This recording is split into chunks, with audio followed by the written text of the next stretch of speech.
भक्ति की वाणियां चल रही हैं।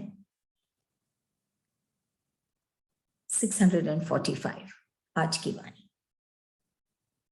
जरा पी तो कहने लगा कैसी मादकता है, गहरी पीता तो मौन रहता या प्रलाप ही होता। जरा पी तो कहने लगा कैसी मादकता है।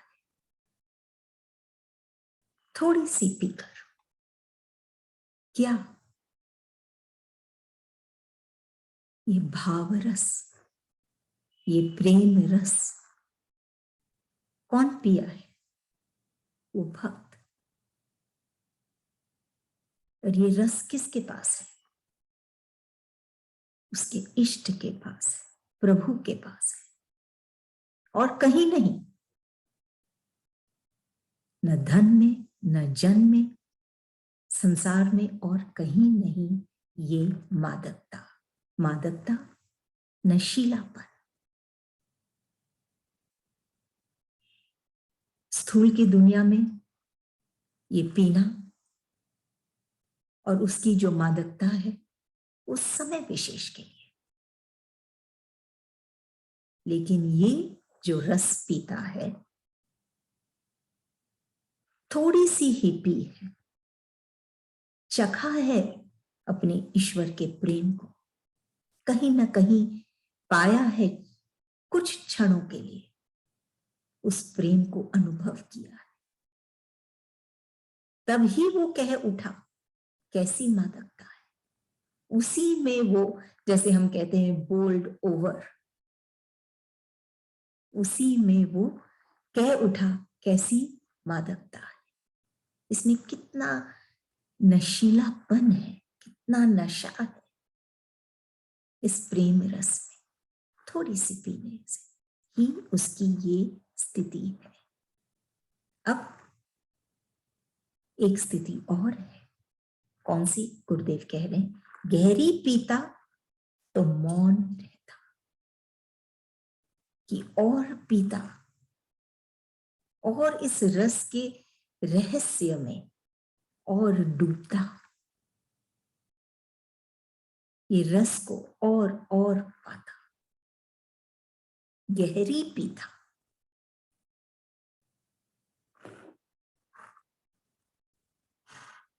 इस रस, भाव रस, प्रेम रस के गुण या भाव प्रभाव में वो और डूबता, सिर्फ चखता नहीं, डूब ही जाता उसमें पूर्णतया से, गहराई में उसके अंदर डूब जाता। तो गुरुदेव कह रहे हैं मौन रहता। इतना उससे वो, उसके ऊपर ये भाव रस का, ये गहरे भाव रस का, ये रहस्यमय रस का जो प्रेम का है, उसमें जो आकर्षण है, वो आकर्षण में वो इतना मुग्ध हो जाता कि वो मौन ही हो जाता। वो ये नहीं कहता कैसी मादकता है, सिर्फ बातें नहीं करता, बल्कि मौन हो जाता। उसकी स्थिति ऐसे बन जाती। या फिर प्रलाप ही होता। खास बात यह है इस वाणी की, प्रलाप ही होता। जब हम प्रेम इतना पा जाते हैं कि हम कंप्लीटली उस प्रेम में कंज्यूम हो जाते हैं, उसी में हम डूब जाते हैं, उसी का हम हो जाते हैं, तो दो स्थिति बनती है, जैसे गुरुदेव बता रहे हैं इस वाणी में। एक कि हम मौन हो जाते हैं, हमको फिर कुछ कहने की इच्छा ही नहीं होती, ना कुछ व्यक्त करने की, प्रस्तुत करने की, कि इस भाव रस में, इस प्रेम रस में क्या है, उसको व्यक्त करने की भी इच्छा नहीं होती। सिर्फ मौन होके उसका आनंद में मगन होके जीने की इच्छा करती। या फिर प्रलाप ही होता। इतना भर जाता है वो उस प्रेम में कि वो उस नशे में आकर उस अपने आप पर, उसके अपने आप पर उसको क्या कहते हैं, कंट्रोल नहीं होता। वो सिर्फ बातें ही बातें करने लग जाता है। प्रलाप, वो ऐसे भक्ति की बातें, ईश्वर की करुण भरी जो बातें वो अनुभव किया है, वो बातें रो रो के वो जो ईश्वर को पाया है, फिर उसकी ये स्थिति हुई है कि वो वो पूर्ण हो गया है भीतर से उस प्रेम से। तब वो अपने आप उस चुप हो ही नहीं सकता। सिर्फ बातें वो इष्ट की, वो भाव इष्ट की, वाणी इष्ट की, सिर्फ वो ही कहने लग जाता है पागलों के जैसे। या तो वो मौन हो जाता है या फिर वो सिर्फ बातें ही बातें करने लग जाता अपने इष्ट की। दो स्थितियां। गुरुदेव समझाते हैं इंसान के अंदर जो समा जाए वो है स्वाभिमान, वो है उसका असली मैं। और जो बाहर छलक जाए वो है अभिमान, उसका निरर्थक मैं, उसका झूठा मैं, वो छलक जाता है। लेकिन ये स्वाभिमान, ये उसका अपने अस्तित्व में स्थित होना, ये तभी होता है जब वो अपने भीतर में समाता है, न कि छलकता है बाहर में। दोनों में मादकता है, दोनों में नशा है। एक है जो बाहर छलकता है, वो है अहंकार, ऐसा नशा जो उसको सिर्फ गिराता है। और एक है जो उसके भीतर में समा जाता है, उसका स्वाभिमान बन जाता है। कहने का तात्पर्य कि वो अपने अस्तित्व में रम जाता है कि वो है कौन। वही ईश्वर का अंश है जो उसके भीतर है। गहरी गहरी पीता तो ये स्थिति होती है। ईश्वर का भाव, ईश्वर का प्रेम के रस को वो पीता, गहरी पीता, अपने भीतर में पीता, तो भी नशा चढ़ता है। कैसा नशा? जो उसको बाहर नहीं छलकता, बल्कि उसके भीतर में उसको उसके रोम रोम में छलकता है। उसको कुछ कहना भी नहीं पड़ता, मौन हो जाता है और कहता है तो खुद उसका अंतःकरण ही बाहर प्रस्तुत होता है। या फिर वो खुद उस रस से इतना भर जाता है कि और कुछ सोचता नहीं, सिर्फ इष्ट की बातें।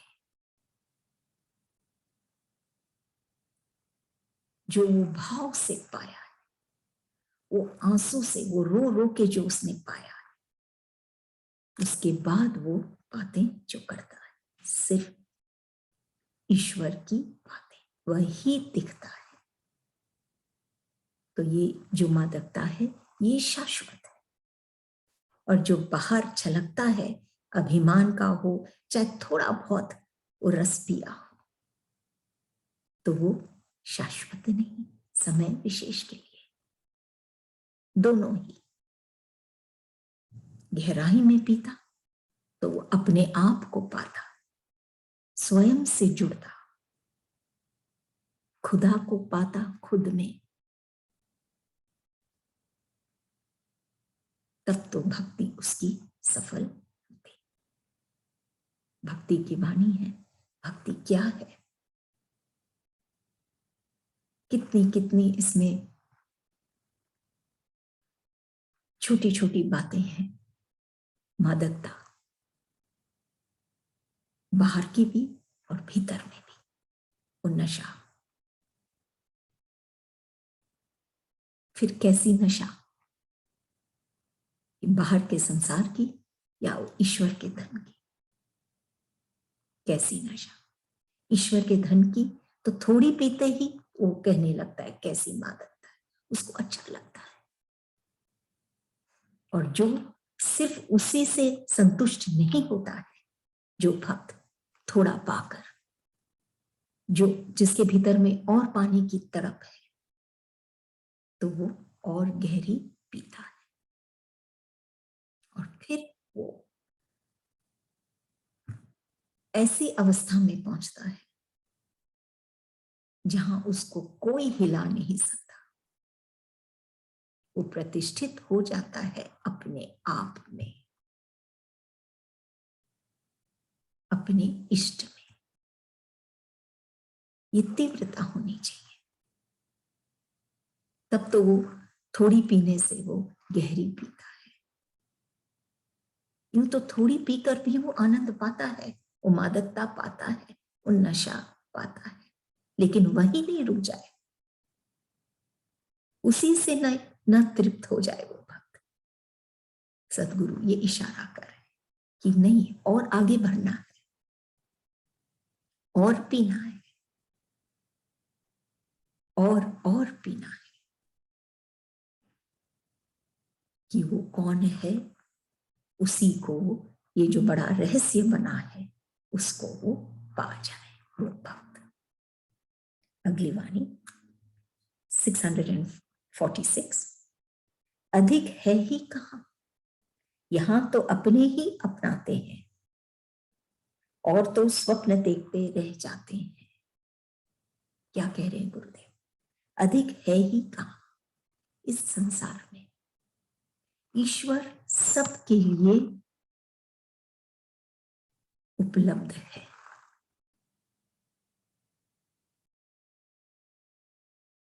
सब कोई, हर एक व्यक्ति ईश्वर को अपना सकता है, लेकिन चलते भी है ईश्वर की राह पर, लेकिन अति अल्प। अधिक है ही कहां, कम, अल्प लोग ही ईश्वर को पाते। अधिक है ही कहां, बहुत कम लोग हैं जो ईश्वर को पाते हैं, अपनाते हैं। बहुत कम। कौन अपनाते हैं? यहां तो अपने ही अपनाते हैं, जो ये समझते हैं कि ईश्वर ही उनका है, अपना है, जिनके लिए ईश्वर ही सब कुछ है। जो भी उनकी सोच है, जो भी उनके कार्य है, कुछ भी है, हर एक में ईश्वर ही झलकता है। ऐसे जन जिनकी दुनिया सिर्फ ईश्वर है, वही अपना सकते हैं ईश्वर को। ईश्वर है सबके लिए, सब बढ़ भी रहे ईश्वर की ओर, लेकिन अपनाते वही हैं जो अपने जीवन को समर्पित कर देते हैं ईश्वर को, ईश्वर के चरणों में। जो ईश्वर को पाना चाहते हैं, जो जिनको लगता है कि ईश्वर ही उनका अपना है, वही अपना पाते हैं ईश्वर को। और तो सब, और तो स्वप्न देखते रह जाते हैं, पाना चाहते हैं लेकिन स्वप्न ही देखते रह जाते हैं। ये कर्म में, अन्य चीजों में फंस के रह जाते हैं, ईश्वर का आनंद नहीं पाते, ईश्वर को नहीं पाते। तो गुरुदेव कह रहे हैं अधिक है ही कहां, बहुत कम ऐसे लोग हैं। अधिक कहां है, कम ऐसे लोग हैं जो ईश्वर को अपनाते हैं। वो लोग जो यहाँ तो अपने ही, जो ईश्वर के अपने हैं,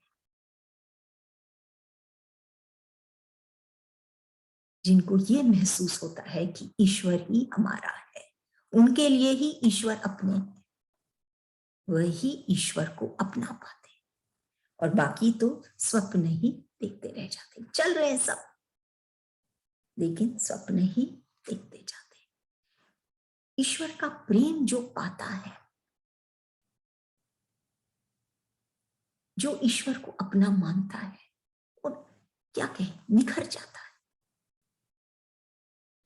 एक क्षण के लिए भी अगर हम ईश्वर के साथ जुड़ते हैं या अपने इष्ट के साथ जुड़ते हैं तो एक निखार आ जाती है हमारे हृदय में, हमारी सोच में, और हमारे इस चेहरे पर भी एक निखार आ जाती है। और ईश्वर से हम दूर हो जाते हैं, चल रहे हैं फिर भी उसको अपना नहीं मानते। दूर होना, मानकर भी नहीं मानना, दूर हो जाते हैं उससे, तो फिर हम भीतर से टूट जाते हैं, बिखर जाते हैं। या तो हम निखरते हैं या फिर हम बिखर जाते हैं। यही चीज है ईश्वर के प्रेम में, खास बात है ईश्वर के प्रेम। ये जो ईश्वर की ओर चलते चलते जो परिवर्तन आता है कि ईश्वर ही हमारा है, अपना है, ये परिवर्तन जरूरी है। ऐसे भी परिवर्तन संसार में जरूरी है, हर एक चीज का, बच्चे से युवा, युवा से हर एक चीज में परिवर्तन है, कण कण में परिवर्तन है। परिवर्तन पीड़ा का कारण नहीं है, वो तो स्वाभाविक है। परिवर्तन के कारण हम दुखी हो तो ये तो गलत है, क्योंकि परिवर्तन स्वाभाविक है, पीड़ादायक नहीं है। लेकिन परिवर्तन का हम विरोध करते हैं कि ऐसा नहीं होना चाहिए, तो वो पीड़ादायक है। हम ईश्वर की ओर चल रहे हैं लेकिन हम परिवर्तन नहीं करना चाहते कि सिर्फ ईश्वर ही हमारा है। चल रहे ईश्वर की ओर लेकिन साथ में ये सारा बैगेज लेके चल रहे, सारा बोझ ढो के चल रहे, ये संसार का, संसार की परिस्थितियों का, संसार के जन का, संसार के आकर्षण का, ये सब हम लेके चल रहे हैं। ये परिवर्तन जरूरी है, इसका हम विरोध करते हैं तो हमको पीड़ा होती है। और ये परिवर्तन स्वाभाविक है। अगर हम और ईश्वर से जितना हम रमेंगे, ईश्वर की यादों में, ईश्वर के भाव में, हर समय उनको हम याद करेंगे, है उनकी दया, लेकिन हम अपने हृदय को तो खोलें, उतना हम इस पीड़ा से उठेंगे और ईश्वर के वो आनंद पथ पर चल पाएंगे। कोई बोझ नहीं, क्योंकि गुरुदेव कहते हैं साधनों से कोई भी व्यक्ति श्रेष्ठ नहीं होता। बहुत साधन है उसके, साधनों है उसके पास, अनेक घर और चीजें, साधनों से नहीं बल्कि साधना से श्रेष्ठ होता है। उसकी साधना, कैसी साधना, वो एक अलग बात है, लेकिन साधनों से नहीं। बहुत साधन है उसके पास, उससे वो श्रेष्ठ नहीं होता कि वो ये भी दे सकता है, वो भी दे सकता है, मंदिर में ये भी चढ़ा सकता है, बल्कि उसकी साधना से वो श्रेष्ठ होता है। जैसे भवनों से, उसके पास 8 भवन है, 10 भवन है, घर है और इमारत, भवन है, उससे वो श्रेष्ठ नहीं होता। ये भ्रम है दुनिया में, संसार में, बल्कि उसकी भावना से वो श्रेष्ठ होता है। उसकी भावना कैसी है? भवन चाहे 10 हो, लेकिन भावना कैसी है? भावना से वो श्रेष्ठ होता है। तभी कहते हैं गुरुदेव इसमें, यहां तो अपने ही अपनाते हैं। सब कुछ है, लोग साधनों में ही रमे हुए हैं, भवनों में ही रमे हुए हैं। ये धन है, इसी में उसका साथ धन, ईश्वर साथ धन वो जिस दिन पाएगा, जो उसकी साधना होगी और उसकी भावना होगी, तो वो ईश्वर को पाएगा। बाकी तो सब स्वप्न देखते ही रह जाएंगे, खाली सोच सोच के रह जाएंगे कि मेरे पास इतने साधन है तो मैं पा सकूंगा। ये भ्रम है। यहां तो अपने ही अपनाते हैं और तो स्वप्न देखते रह जाते हैं। आगे वाणी 647, किसी का पल्ला पकड़ता तो क्या निभाता, यह तो प्रकाश में आया अज्ञात से आया है ना अपना। किसी का पल्ला पकड़ता तो क्या निभाता, कि इस संसार में अगर वो व्यक्ति किसी का भी पल्ला पकड़ता, किसी का सहारा लेता, तो क्या उसको मिलता जो उसको चाहिए, वो निभा पाता। इसके कई कई उत्तर है। एक, जिसका वो सहारा लिया है, जिसका वो पल्ला पकड़ा है, वो खुद बेसहारा है, तो वो इसको क्या सहारा देगा। 2, अगर वो देगा भी सहारा तो सिर्फ शरीर तक या शरीर की इच्छाओं तक। उसका अंतर्मन फिर भी छटपटाता ही रहेगा। वहां पर उसको शांति कैसे मिलेगी। तो किसी का पल्ला पकड़ता तो क्या निभाता, कठिन है। लेकिन कई लोग ऐसे हैं जो लोगों का सहारा नहीं चाहते।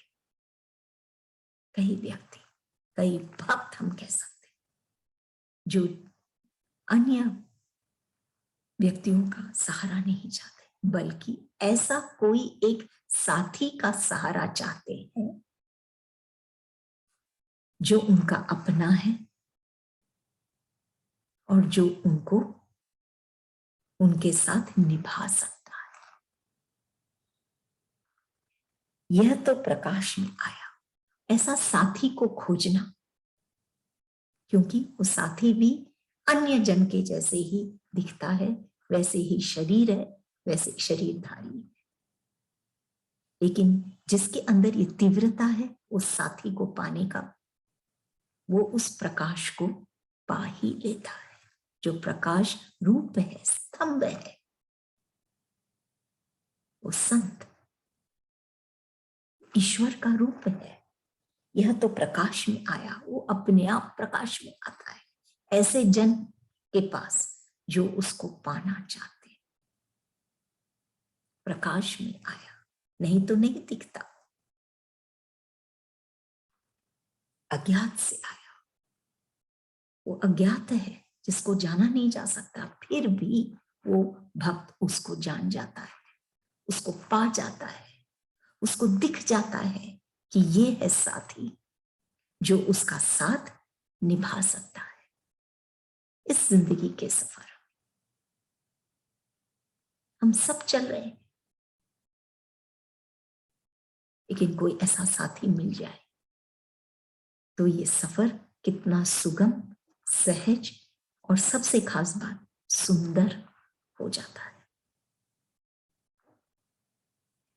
है ना अपना। वो ही अपना है और बाकी के जो वो सहारे खोजा तो क्या निभा सकते हैं वो। ये क्वेश्चन है गुरुदेव का। दिल में जब दुख होता है भीतर, तो एक क्वेश्चन होता है जो टेढ़ा होता है, क्वेश्चन मार्क। आप देखिए अपने क्वेश्चन मार्क लिखते हैं, चिन्ह है जो क्वेश्चन मार्क का टेढ़ा है, और एक है सीधा, वो है विस्मय, एक्सक्लेमेशन मार्क, वो है विस्मय।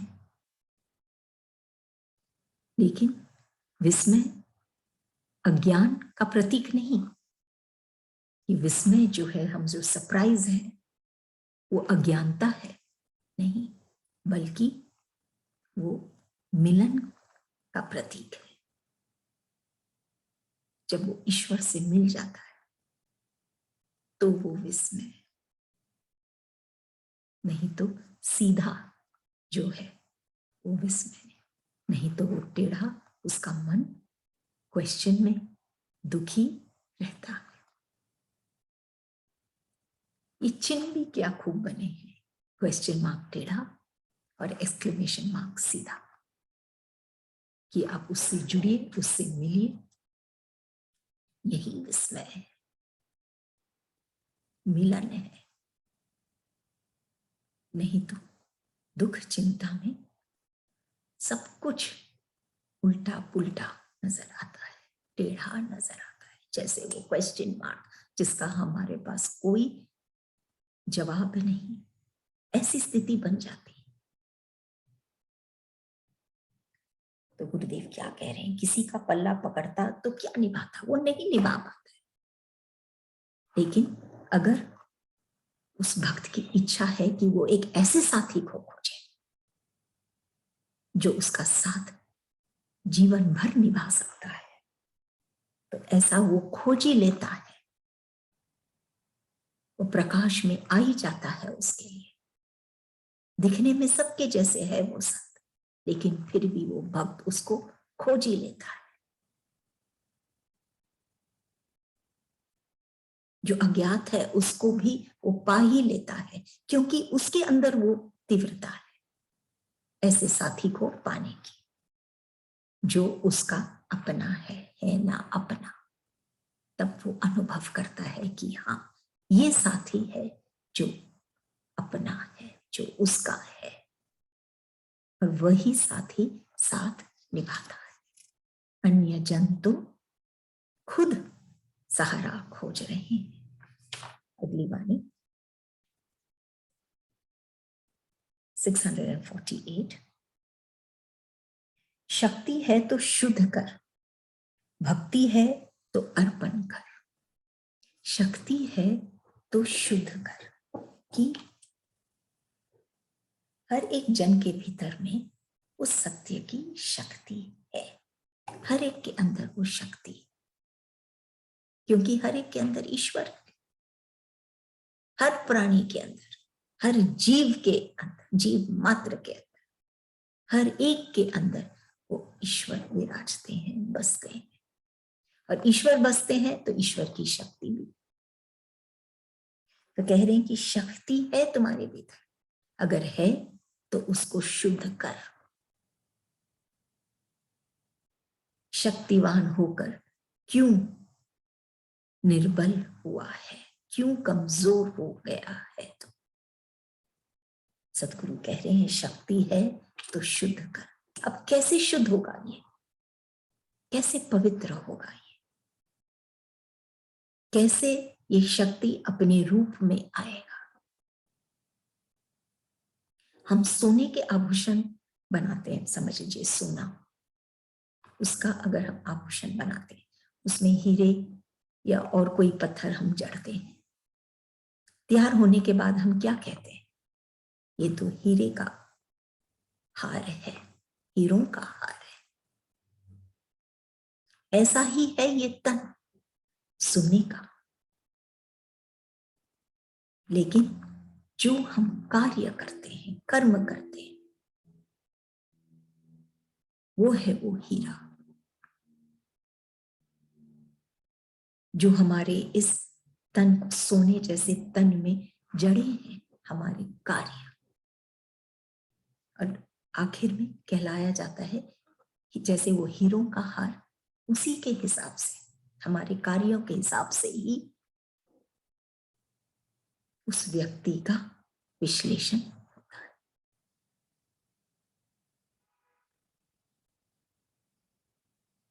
धन तो सोने का, लेकिन कार्य के कारण ही वो जाना जाता है। वही है वो हीरा जो इस सोने को और मूल्यवान बना देता है उसमें जड़ने के बाद। तो शक्ति है तो शुद्ध कर, ऐसे है ये शक्ति हमारे भीतर।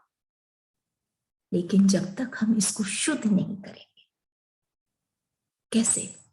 जितना हम इष्ट से जुड़ेंगे, स्वतः ही ये शक्ति और बलवान होती जाएगी।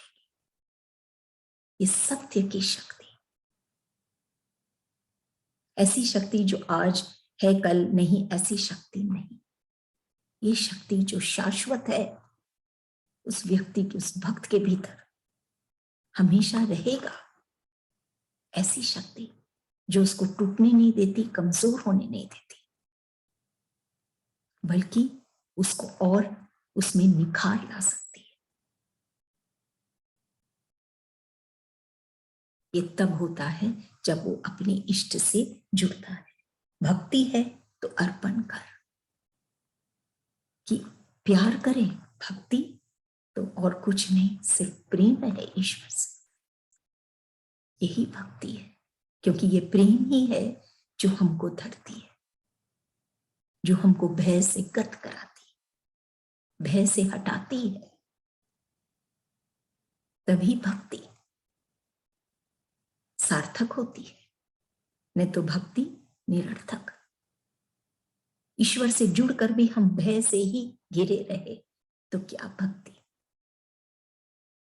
ये विषय ही है इसका कि भय से गत होना है, भक्ति में ईश्वर से एक जुड़ जाना है, ईश्वर से, उस शक्ति से जो है हमारे भीतर। तो जितना हम अर्पण करेंगे, समर्पण करेंगे, अर्पण करेंगे हमारे सारे भाव अभाव को,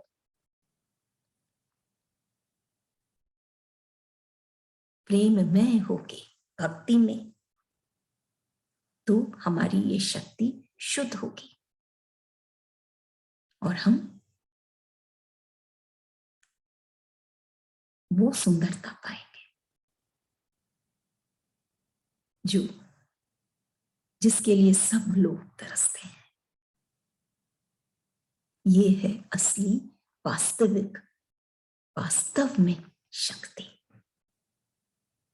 सिर्फ धन जन की नहीं, बल्कि ये भीतरी शक्ति जो और तीव्र हो गई और शुद्ध हो गई, वो भक्ति के कारण, वो अर्पण के कारण, वो समर्पण के कारण, उसमें जो निखार आई। जैसे हम कभी कभी बड़ी बड़ी चीजें नहीं कर पाते, हर एक के बस की बात नहीं, लेकिन अगर हम छोटी छोटी चीजें भी बड़े ढंग से, मतलब अपने पूर्ण समर्पण से 100% देके अगर हम करेंगे, तो वो छोटी चीजें भी हमको बड़ी बड़ी ऐसी स्थितियों में लेके जाएगा जो हमको बहुत आनंद देगा। सिर्फ ईश्वर को हम याद करें, घंटों तक बैठकर, जैसे गुरुदेव कहते हैं, कोई तपस्या कुछ की आवश्यकता नहीं, बल्कि छोटी छोटी चीजों से ईश्वर को याद करके, निरर्थक बातों से हटकर, ईर्ष्या द्वेष विकारों से दूर होकर, धीरे धीरे जितना हम ईश्वर से जुड़ते जाएंगे, स्वतः ही हम होते जाएंगे। छोटी छोटी बातों से हम जब उठने लग जाएंगे या हम करेंगे, तो हम वो बड़ी बात या वो ऐसी स्थिति आनंद की वो भक्त पाएगा। तो शक्ति है तो शुद्ध कर, याद कर अपने ईश्वर को, अपने इष्ट को, और जो तेरे अंदर जो शक्ति है, ईश्वरी शक्ति, वो स्वतः प्रस्तुत होने लग जाएगा, स्वतः व्यक्त होने लग जाएगा, कि जो भी ऐसे जन के पास आएगा वो भी उस शक्ति का अनुभव कर पाए और अपने आप को कमजोर नहीं पाए भक्ति से। और अगर भक्ति है तो अर्पण करो। ये कैसे हो सकता है? भक्ति से। जितना हम भक्ति में रमेंगे, जितना हम प्रेम में रमेंगे, ईश्वर को अपना कर हम रमेंगे, और कहीं सहारा नहीं बल्कि उसको पाकर हम वो प्रकाश पाएंगे,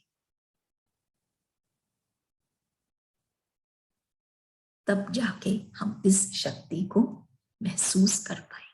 नहीं तो वो शक्ति भीतर होकर भी व्यर्थ है और हम बाहर में ऐसे छटपटा रहे हैं, जब सारी शक्ति हमारे भीतर ही है।